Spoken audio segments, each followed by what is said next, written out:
So you have a family member who has a mental health issue. You know they need help. It's obvious they need help. They're experiencing a mental health crisis, or they may be experiencing an emergency. Maybe they have threatened to hurt themselves. Maybe they have hurt themselves.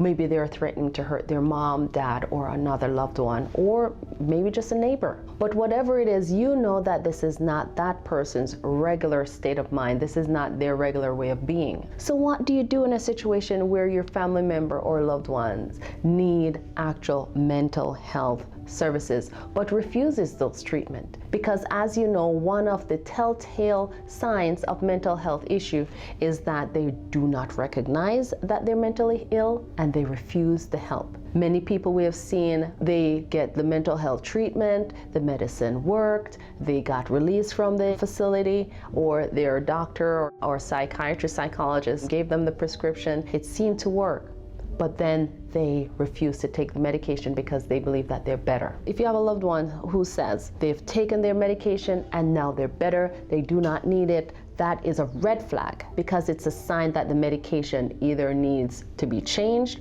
or the dose needs to be increased. A sign of the mental health condition is believing that you're better and that you don't need it. And so in a situation like that, if you have a loved one who says, oh, this medication works so well, I no longer need it, say to that loved one, okay, let's go talk to your doctor to just get the green light so that we can see what he or she says. Because I guarantee you, if they're saying they're not taking the medication, the mental health illness is returning or is reoccurring or has a wake, and you need to step in immediately before it descends into something more serious.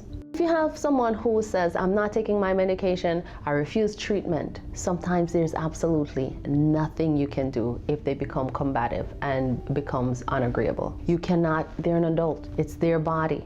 And therefore, unless they pose a risk to themselves or to somebody else, sometimes there's nothing you can do. So what I say to people, if you have someone with a mental health issue, while they are coherent, while they are doing well, this is a time you want to step in and get a medical power of attorney or a durable power of attorney for that person. Because when the situation comes, when they need that mental health intervention, you can be there. When they need that advocate for the doctor within the mental health facility, you can be there. And that's when you need to get it, when they're coherent. Do not try to get it when they are in an emergent situation, because that power of attorney is going to be no good. So if you have someone who is experiencing a mental health issues, sometimes the only thing you can do if they pose a risk to themselves is to call 988, or sometimes you may have to call 911. Hopefully you have a CERT team come in, or you have someone who is actually trained come in and your loved one actually gets the care they need. But sometimes they end up at the emergency room, and that's where you can come with your medical power of attorney, talk to that physician to get them the inpatient help or outpatient help that they need. Many times if they're refusing medication, inpatient care is the only way to go. And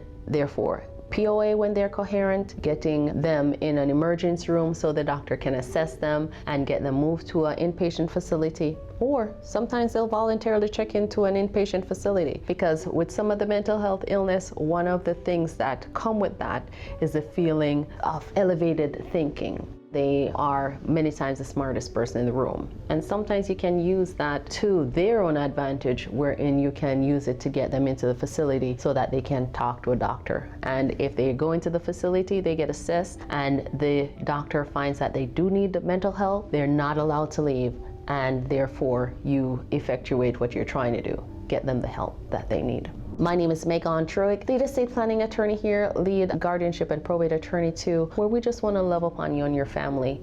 And here at the law office, we treat you like family, sometimes even better. Thank you. Hi there. If you just watched that video and you like it, please remember to click the like button. And most importantly, if you want to see more videos like this, go ahead and subscribe so that you can get the top of the line, most up-to-date information on our new post. Thank you for watching.